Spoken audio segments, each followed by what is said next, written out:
Now, it's no secret that there are a lot of great reasons why you should consider getting a Cane Corso, but that absolutely does not mean that they're a great dog for everybody. And in today's video, I want to flip the script and give you a few reasons why you should not get yourself a Cane Corso.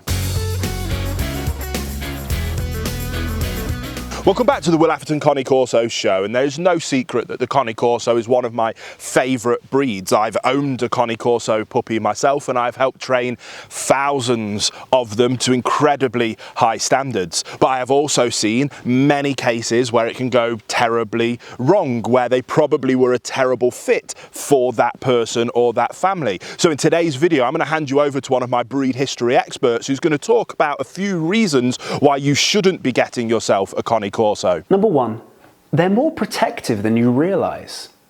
All Mastiff type dogs are protective.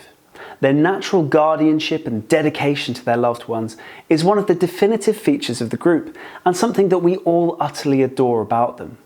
But different Mastiff types have different degrees of protectiveness. If we count St Bernards and Newfoundlands as Mastiff types, as some people do, we could score them a 3 out of 10 for protectiveness. In contrast, at the other end, we might give a Japanese Tosa or a Tibetan Mastiff a 9. The English Mastiff would get a 5, the Bull Mastiff a 6, and then we're looking at Corsos, which I'd give a 7 or sometimes an 8, comparable with the Presser. There are huge varieties within breeds in this respect, but people who see examples of Corsos who are amazingly well trained and extensively socialised family pets may be setting themselves up for failure. It took their owners an insane amount of time and work to get themselves a dog like this, and that's not to mention the excellent breeding behind the dogs in the first place. This protectiveness can pose serious threats to owners and their local communities if it is not carefully managed with thorough socialisation and effective, loving leadership, in terms of manners and obedience training. If you're not experienced with large and protective dogs and highly confident with socialisation methods and training approaches, then you may wish to consider another dog. As a rule of thumb, if you wouldn't get a Rottweiler, don't get a Cane Corso. Number two, they need you around. In the Cane Corso's history in Italy, they were framed as collaborators. Many Mastiff breeds were bred for independence, much like the livestock guardians who are cousins to the Mastiffs, who would be left alone with their flock, and so can be happily left on duty at their post. But not the Cane Corso. This is one thing that distinguishes them from their peers. They want to work with you, protect you, and be with you as much as possible. All breeds can be trained to accept being alone, but your Corso might never learn to love it. They are particularly attached to their people and may even exhibit signs of separation anxiety if neglected in terms of their social needs. And when you've got yourself a 50-kilo dog with a world-renowned bite force and an ear-splitting bark who is anxious and destructive, you've got yourself quite a problem.